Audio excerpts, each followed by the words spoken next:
So very appreciative to have on today is the lovely Tamara. She is representing Western Skybooks, and I'm very, very excited to feature this local business because I think this is a really great pocket here in Port Coquitlam. I know you guys have lots of traffic, you've got a presence in the community, so I think for those that are watching that don't know who you are, tell us a little bit about yourself.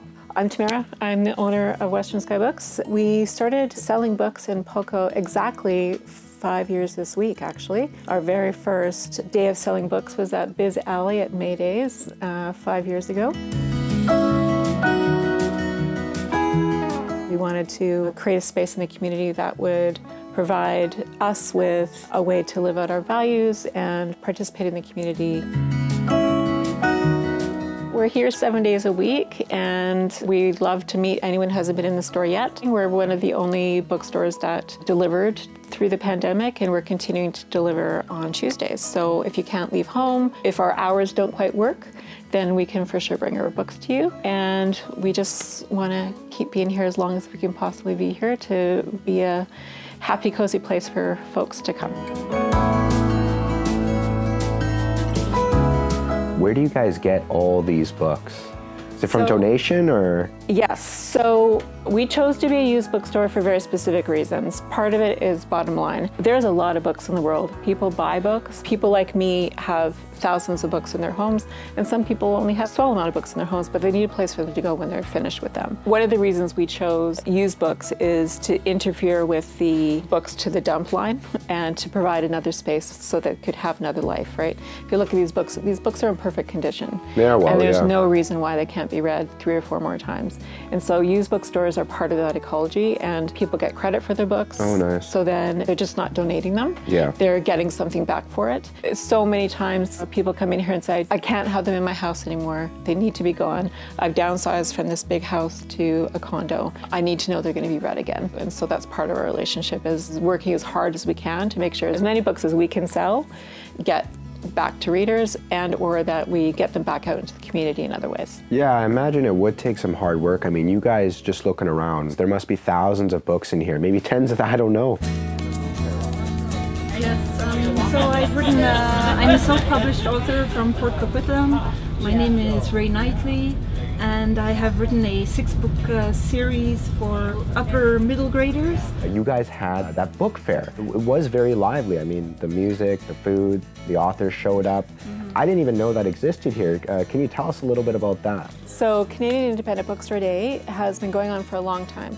It used to be called Authors for Indies, and that was organized by writers all across Canada. So they would go and they'd spend an afternoon in a bookstore. So it's a way for independent bookstores to highlight what we do in the communities, to connect with the writers whose books that we're selling, and to kind of just make things a bit fun in the bookstore. You know, people tend to come in here and it's quiet and they're buying their books, but we have days like that, and it gets to be a little bit more exciting and more fun, and people get their books for cheap, or they get to meet a writer that they've been wanting to meet. I've sold over 60,000 books of my Ben Archer series, and I've won several awards in the UK and in the US. Is that what these are here? Yes, these are 2 medals, and here's one as well. Very nice. Big medal there. You mentioned Percy Jackson. I remember when I was a big fan of that series. You're very knowledgeable of the community and just everything that's happening, whether it's the businesses or the politics or the buildings coming up or what have you. How do you know local writers? How does that happen? Are these just in your sphere of influence? Do you know them through, like, how do you gather the connection that you have with this bookstore? Port Coquitlam has been very active actually in their arts and rec. There used to be a regular Thursday night meeting where people could meet together at the gathering place and just sit and write together.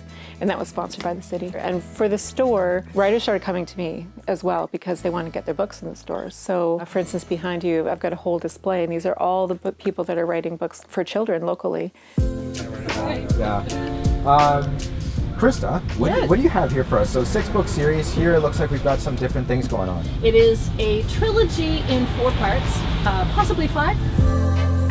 As we head into our 5th year of business, we wouldn't have been here without all of your support, from bringing us books, to buying your books from us, to showing up to the events that we host. We are here 7 days a week. You can buy your books online if you get a hankering for a book and you want to shop local, but it's 8 o'clock at night. Go on the website, grab a book. We also deliver. So hopefully, one way or another, we'll see you soon. Along with thanking Tamara, I want to thank you, the audience, for giving us your time in featuring this local business, and I will see you in the next episode.